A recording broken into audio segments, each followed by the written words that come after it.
Star Wars Episode 8, The Last Jedi, full breakdown of the trailer number 2. Now, I'm going to be going over this shot by shot and breaking down what I think is happening in the, not only in the shots, but what I think is going to happen in the film as well. So, be warned, could possibly be spoilers in case I'm wrong, but I'm probably going to look like an idiot and be wrong anyway, so. Alright, so the first shot we get in the trailer is of Kylo Ren looking at an assembly line of the hangar bay of his ship. This shot kind of reminds me of Luke Skywalker in the Emperor's Chamber looking out at the space battle over Endor and contemplating whether he should bring his father back to the light side or possibly join the dark side.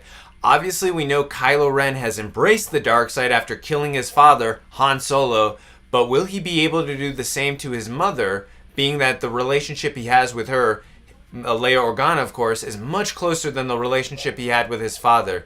Before I go over the voiceover dialogue by Supreme Leader Snoke, I want to mention some of the visual shots we get during his speech. We get a fantastic look at the gorilla walkers, which are double the size of AT-ATs and have much thicker legs, and they are on the mineral planet known as Kraden. I love how they made the legs thicker so that they couldn't do what they did on Hoth, where, you know, they did the harpoons and tow cables. So I like how they've, you know, made a resolution for that. So they First Order's gotten a little bit gotten smarter in their time. We then get a very cool shot from above. It's either Kylo Ren or General Hux. Couldn't really tell. It was hard to tell. It's probably Kylo Ren, but I couldn't really tell. Leading First Order troops. It's unclear where they are, but you can see smoke and the ground is black and red. Next is a great shot of Kylo Ren reaching for his new lightsaber that is the same shape with the crossbow as his last lightsaber that was destroyed by Rey in their battle on Starkiller Base. We also hear Supreme Leader Snoke saying, "When I found you, I saw war." Maybe he's talking about Caesar from War of the Planet of the Apes, seeing as he said war. Okay, fine. He didn't say the word war. I wanted him to. He said he saw raw, untamed power, and beyond that, something truly special. Of course, referencing a little bit there of Kylo Ren. Right after the something truly special line from Snoke, we get an immediate shot of Rey holding up Anakin's lightsaber, who I'm assuming he is going to attempt to turn to the dark side. He also mentioned to Kylo Ren in The Force Awakens for Kylo to bring Rey to him. We then get a gorgeous shot of Skelling Michael, or as it's known in the Star Wars universe, Octo. By the way, is it Octo or Octo? Please let me know how to pronounce it in the comment section. We then see Rey handing Anakin's lightsaber to a Terminator hand, Luke's robotic hand. Last time we saw Luke in Return of the Jedi, his hand looked more human than it does now. I'm also curious and wondering, will we get to see Luke's green lightsaber in this film? If I had to guess, I would probably say so probably saving that for the film. We then see Rey saying, "Something inside me has always been there." I'm not going to make a dirty joke here, so don't worry, guys. Obviously, she's talking about the Force and what she discovered in the last film. Then I was awake. We then see a shot of some books, which I personally think are the Journal of the Wills. And basically what's on the cover of the Journal of the Wills is, first comes the day, then comes the night. After the darkness shines through the light. The difference, they say, is only made right by the resolving of gray through refined Jedi sight. And what this is saying is it tiptoes into Luke Skywalker thinking more about, turning Rey into a gray Jedi, rather. And what a gray Jedi is, it's a Jedi who tiptoes between the light and the dark side, but does not fully surrender themselves to the dark side. Because if you think about Luke Skywalker, he's had two members of his family be Jedi and completely go apeshit crazy. You had his father, Anakin Skywalker, was a Jedi, wiped out the Jedi entirely. You then had his nephew, Kylo Ren, was a Jedi, was a light side user, and is now a dark side user. So there's got to be a balance in there, and I like what that possibly how both trailers really pan in on those books. So it's going to be interesting to see what those books are, if they are the Journal of Wills or if there's something else. We then see Rey using the Force to rip open the ground, which makes even Luke startle with not only amazement but fear. We then see a shot from the last trailer with small fragmented rocks floating near her fingers, and it kind of visually reminds you a little bit of when Luke was using the Force to make rocks levitate in the air through deep concentration using the Force during The Empire Strikes Back while training with Yoda on Dagobah. We then hear Luke Skywalker speaking, and before I get into his lines, is it me or does any time Mark Hamill speaks in a voiceover, it just sounds like the Joker from Batman the Animated Series, which is not a bad thing because that's one of my favorite incarnations of the Joker. Luke then says to Rey, I've seen this raw strength only once before. He could, of course, be referencing Kylo Ren because, of course, it goes back to that line that Supreme Leader Snoke says in the film, raw, untamed power. Now, of course, Luke is saying, raw strength only once before, and he trained Kylo Ren. So we then get a cool shot of Luke driving his robotic Terminator-looking hand out of the burns of the Jedi Temple, in which I'm going to assume Kylo Ren tries to kill him. Also, as I said, Snoke mentioned earlier about raw, untamed power. So, again, a little bit of a connection there on that line. We then see Luke sitting next to R2-D2 watching his Jedi training temple completely burn. And this is also from the same shot in The Force Awakens when we see Rey having her Force vision of Luke with R2-D2 in the dark with the fire around them. And then Luke says the line, it didn't scare me enough then. It does now.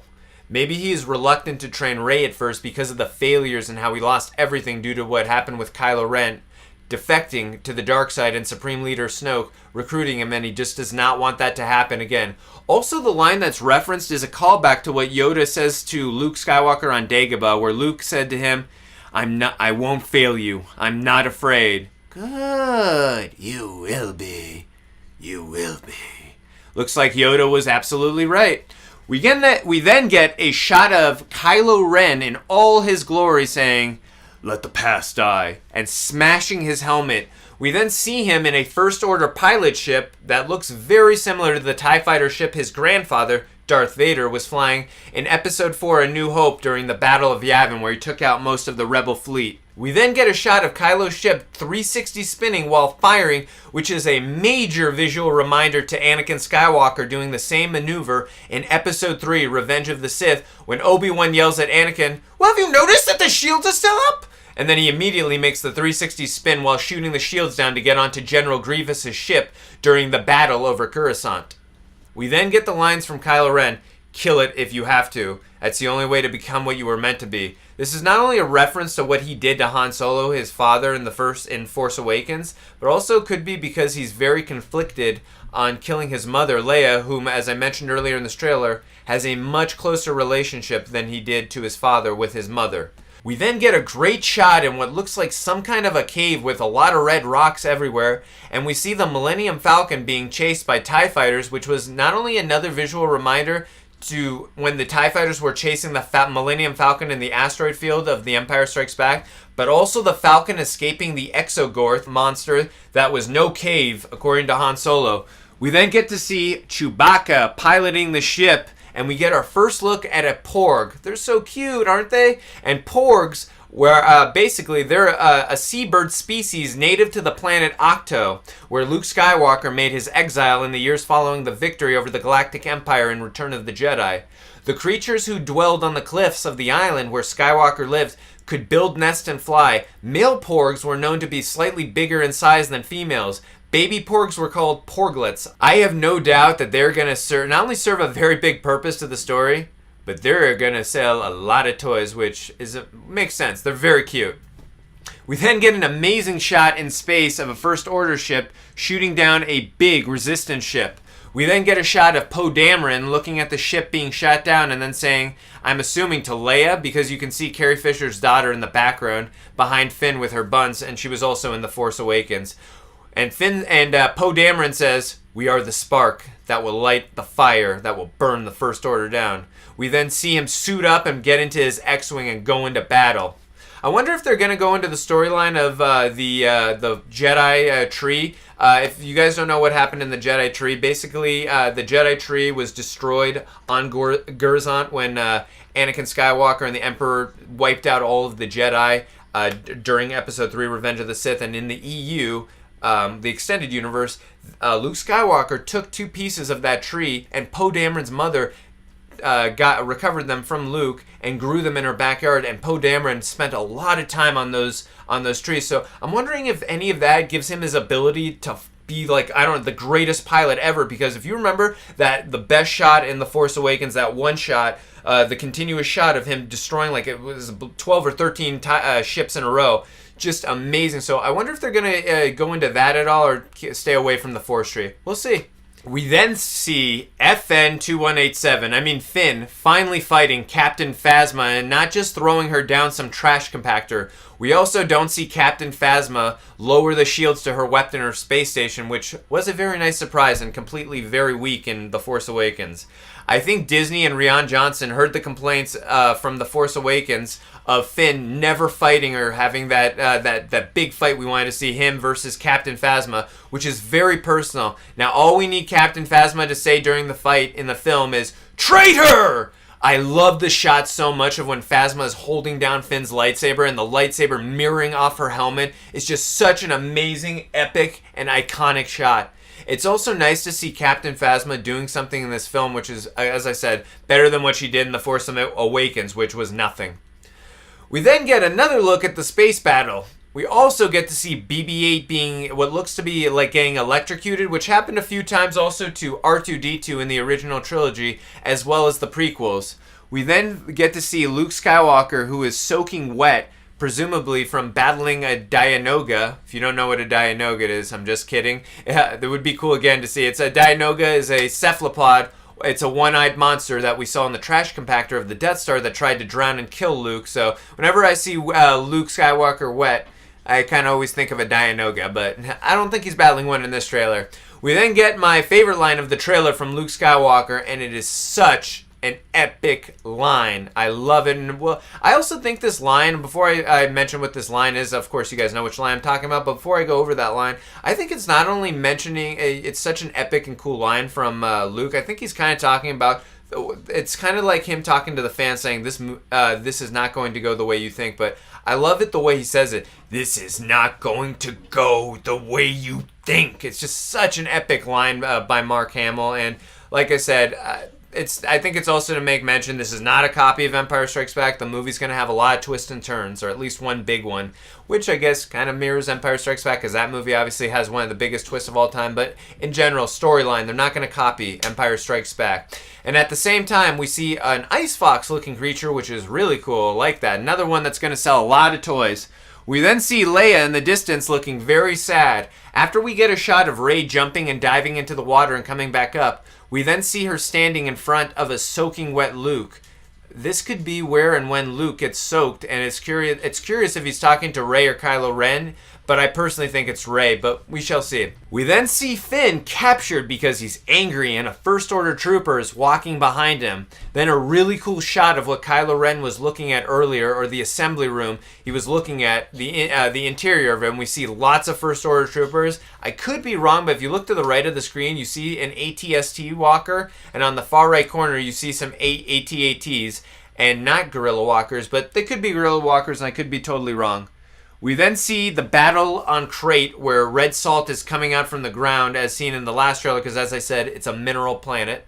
We then get our first non-hologram look at Supreme Leader Snoke, and he is using the Force, what appears to be a Force grip or something like that, and it visually reminded me a little bit of the Emperor torturing Luke Skywalker during Return of the Jedi. Rather, it was originally supposed to be called Revenge of the Jedi, fun fact. But Return of the Jedi, when the Emperor is electrocuting Luke, obviously the visual reminder is not the electrocution, but the pain and the torturous emotion that you see on both their faces just really reminded me of Rey's being in torture and Luke being in torture. Except in this, Snoke is of course not using lightning, but the facial reaction and emotions you see on Rey and Luke's face, just they visually reminded me a lot of each other, and that she's in clear pain and looks like she is again being tortured. Snoke says to Rey, "Fulfill your destiny," which is a line, of course, from the Emperor in Revenge of the Sith.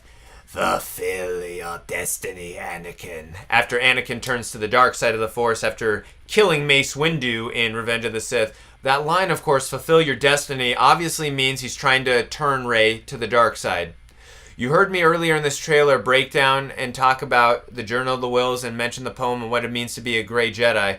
This could be completely wrong, but what if Luke is training Rey to be a Grey Jedi, and that is how she's able to embrace some portions of the dark side without fully surrendering herself and tricking Snoke into thinking she wants to train under him and be a dark side user. So basically what I'm saying is a prediction I'm making for this film is that Rey is going to turn to the dark side, which I don't really think she is. I think she's tricking Snoke. She has to make it look like she is after being tortured. And I think Luke has truly trained her to be a Grey Jedi. So in the next film, she's able to, again, after having tricked him, able to just return on him again. So that might happen in this film where she turns on him, but I don't think she's fully going to be to the dark side. She has not fully surrendered herself. But I could be totally wrong. Who knows? We'll see what happens. We'll see what happens. Obviously, we're not going to get that answer fully until episode 9 in terms of if she's really tricking Snoke, if she has turned to the dark side at the end of this film. But again, my theory is if she turns to the dark side at the end, she's not really fully surrendering herself to the dark side. She's really tricking Snoke. But we'll see. We then get a completely misdirect shot of them trying to make you think Rey is saying to Kylo Ren, I need someone to show me my place in all this. It's an interesting thing to misdirect the shot because during their lightsaber battle on Starkiller Base, we see and hear Kylo say to Rey, you need a teacher! I can show you the ways of the Force! I personally think she is just speaking with Luke, and this is near the beginning when earlier in this trailer he says, it scares me now, and maybe he's reluctant and says no initially to training Rey, and this is how she responds to Luke. You can completely also tell her and Kylo Ren are in totally different locations. If you look in the background behind Rey, it's all black and nothing else. In the background of the shot with Kylo Ren, we see a more fire background and balls of fire dropping down. He might be with his mother, with Leia, because obviously in The Force Awakens, he extends his hands out with his lightsaber before killing his father, Han Solo. Now in this shot, we just see him extending his hand out with no lightsaber. Possibly could be to Leia, but maybe in this time he's redeeming himself and turning to the light side. But who knows? Well, I guess we'll have to find out on December 15th. Is there anything I missed in this trailer? Is there anything you guys think that I'm possibly crazy on with theory-wise or prediction-wise? Or is there anything you agree with? Let us know in the comment section below. We really want to know what you guys think. What did you guys think of the trailer as well? How much are you looking forward to this movie? We are also going to be doing a non-spoiler review, a spoiler talk, and Episode 8, The Last Jedi, Easter eggs, trivia, and references. We did want to shoot the original trilogy reviews for you guys. Jason and I, unfortunately, are not going to have time with Justice League and Thor, are just taking up too much of our time, so we unfortunately are not going to have time to do those. But at some point, we promise you, probably with Episode 9, we are going to film the original trilogy reviews. Most likely with the Han Solo film, we are going to give you the prequels. Can't wait to film those, but I actually did quite enjoy Revenge of the Sith, even though there are some dumb things that happen in that film. But that's for another day. We'll go over the review of that another time. If you guys like this video, hit the subscribe button. See you guys next time.